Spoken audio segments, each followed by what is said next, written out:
Hello all, welcome to Vinod Kumar YouTube channel. In this video I am going to make the chapter number 8 of class 12. The name of the chapter is _Memories of Childhood _ The first day in the land of apples was a bitter cold one, for the snow still covered the ground, and the trees were bare.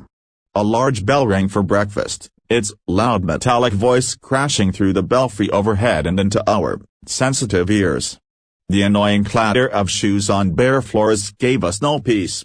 The constant clash of harsh noises, with an undercurrent of many voices murmuring an unknown tongue, made a bedlam within which I was securely tied. And though my spirit toward self in struggling for its lost freedom, all was useless. A pale-faced woman, with white hair, came up after us. We were placed in a line of girls, who were marching into the dining room.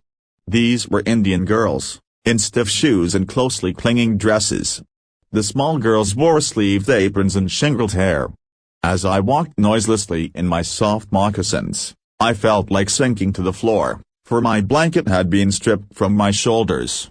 I looked hard at the Indian girls, who seemed not to care that they were even more modestly dressed than I, in their tightly fitting clothes. While we marched in, the boys entered at an opposite door. I watched for the 3 young braves who came in our party. I spied them in the rear ranks, looking as uncomfortable as I felt. A small bell was tapped, and each of the pupils drew a chair from under the table.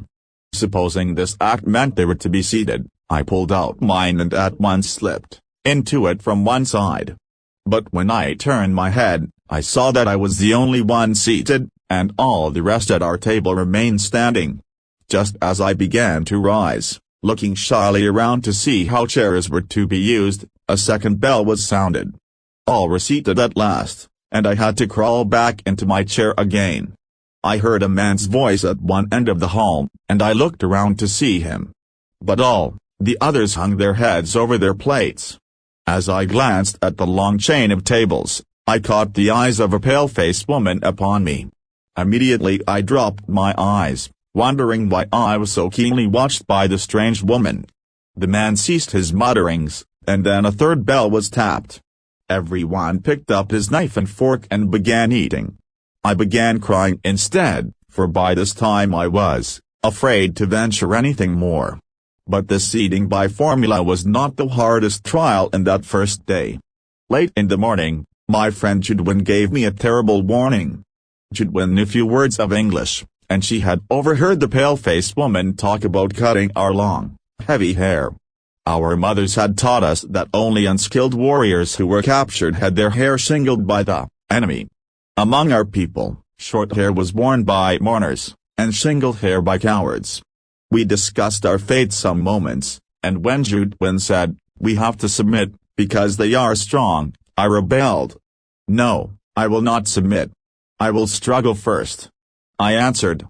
I watched my chance, and when no one noticed, I disappeared. I crept up the stairs as quietly as I could in my squeaking shoes. My moccasins had been exchanged for shoes. Along the hall I passed, without knowing whither I was going. Turning aside to an open door, I found a large room with 3 white beds in it. The windows were covered with dark green curtains, which made the room very dim. Thankful that no one was there, I directed my steps toward the corner farthest from the door. On my hands and knees I crawled under the bed, and huddled myself in the dark corner. From my hiding place I peered out, shuddering with fear whenever I heard footsteps nearby.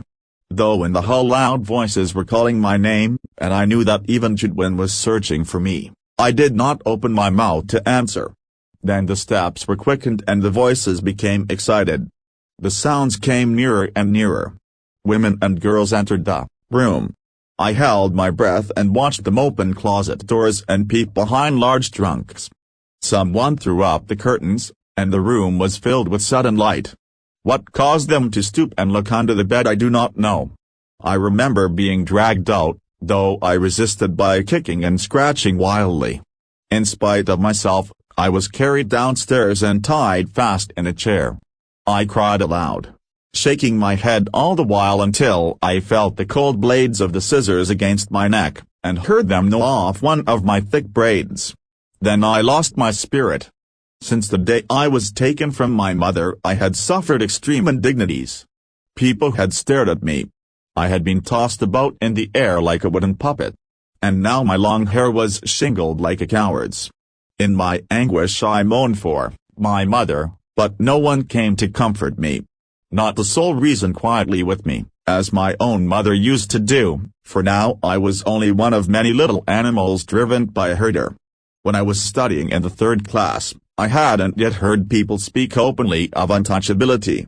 But I had already seen, felt, experienced and been humiliated by what it is. I was walking home from school one day, an old bag, hanging from my shoulder. It was actually possible to walk the distance in 10 minutes. But usually it would take me 30 minutes at the very least to reach home. It would take me from half an hour to an hour to dawdle along, watching all the fun and games that were going on, all the entertaining novelties and oddities as the streets, the shops and the bazaar. The performing monkey, the snake, which the snake-o-charmer kept in its box and displayed from time to time, the cyclist who had not got off his bike for 3 days, and who kept pedaling as hard as he could from break of day, the rupee notes that were pinned onto his shirt to spur him on, the spinning wheels, the Marietta temple, the huge bell hanging there, the pongal offerings being cooked in front of the temple, the dried fish stall by the statue of Gandhi, the sweet stall, the stall selling fried snacks, and all the other shops next to each other, the street light always demonstrating how it could change from blue to violet, the Narikarivan hunter gypsy with his wild lemur in cages, selling needles, clay beads and instruments for cleaning out the ears. Oh, I could go on and on. Each thing would pull me to a standstill and not allow me to go any further. At times, people from various political parties would arrive, put up a stage and harangue us through their mics. Then there might be a street play, or a puppet show, or a no magic, no miracle stunt performance. All these would happen from time to time. But almost certainly there would be some entertainment or other going on. Even otherwise, there were the coffee clubs in the bazaar, the way each waiter cooled the coffee, lifting a tumbler high up and pouring its contents into a tumbler held in his other hand. Or the way some people sat in front of the shops chopping up onion, their eyes turned elsewhere so that they would not smart. Or the almond tree growing there and its fruit which was occasionally blown down by the wind. All these sights taken together would tether my legs and stop me from going home. And then, according to the season, there would be mango, cucumber, sugarcane, sweet potato, palm shoots, gram, palm syrup and palm fruit, guavas and jackfruit. Every day I would see people selling sweet and savory fried snacks, payasam, halva, boiled tamarind seeds and ice lollies. Gazing at all this, one day, I came to my street, my bag slung over my shoulder. At the opposite corner, though, a threshing floor had been set up, and the landlord watched the proceedings, seated on a piece of sacking spread over a stone ledge. Our people were hard at work, driving cattle and pairs, round and round, to tread out the grain from the straw. The animals were muzzled so that they wouldn't help themselves to the straw. I stood, for a while there, watching the fun. Just then, an elder of our street came along from the direction of the bazaar. The manner in which he was walking along made me want to double up. I wanted to shriek with laughter at the sight of such a big man carrying a small packet in that fashion. I guessed there was something like vada or green banana bhajia in the packet, because the wrapping paper was stained with oil. He came along, holding out the packet by its string, without touching it. I stood there thinking to myself, if he holds it like that, won't the package come undone, and the vadas fall out? The elder went straight up to the landlord, bowed low and extended the packet towards him, cupping the hand that held the string with his other hand. The landlord opened the parcel and began to eat the vadas. After I had watched all this, at last I went home. My elder brother was there. I told him the story in all its comic detail. I fell about with laughter at the memory of a big man, and an elder at that, making such a game out of carrying the parcel. But Tannen was not amused. Anand told me the man wasn't being funny when he carried the package like that. He said everybody believed that they were upper caste and therefore must not touch us. If they did, they would be polluted. That's why he had to carry the package by its string. When I heard this, I didn't want to laugh anymore, and I felt terribly sad.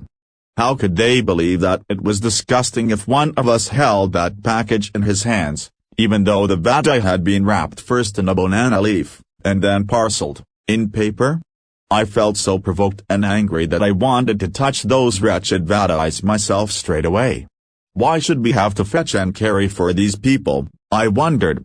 Such an important elder of ours goes meekly to the shops to fetch snacks and hands them over reverently, bowing and shrinking, to this fellow who just sits there and stuffs them into his mouth.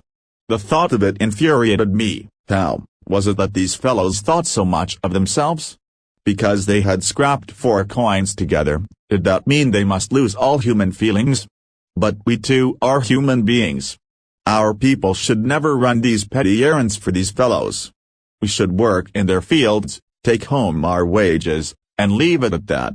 My elder brother, who was studying at a university, had come home for the holidays. He would often go to the library in our neighboring village in order to borrow books. He was on his way home one day, walking along the banks of the irrigation tank. One of the landlord's men came up behind him. He thought my Anand looked unfamiliar, and so he asked, "Who are you, Appa? What's your name?" Anand told him his name. Immediately the other man asked, "Thambi, on which street do you live?" The point of this was that if he knew on which street we lived, he would know our caste too. Anand told me all these things. And he added, "Because we are born into this community, we are never given any honor or dignity or respect, we are stripped of all that. But if we study and make progress, we can throw away these indignities. So study with care, learn all you can. If you are always ahead in your lessons, people will come to you of their own accord and attach themselves to you. Work hard and learn." The words that Anand spoke to me that day made a very deep impression on me. And I studied hard, with all my breath and being, in a frenzy almost. As Anand had urged, I stood first in my class. And because of that, many people became my friends. Reading with Insight 1. The 2 accounts that you read above are based in 2 distant cultures. What is the commonality of theme found in both of them? 2. It may take a long time for oppression to be resisted, but the seeds of rebellion are sowed early in life. Do you agree that injustice in any form cannot escape being noticed even by children? 3. Palmer's experience is that of a victim of the caste system. What kind of discrimination does Zitkulas's experience depict?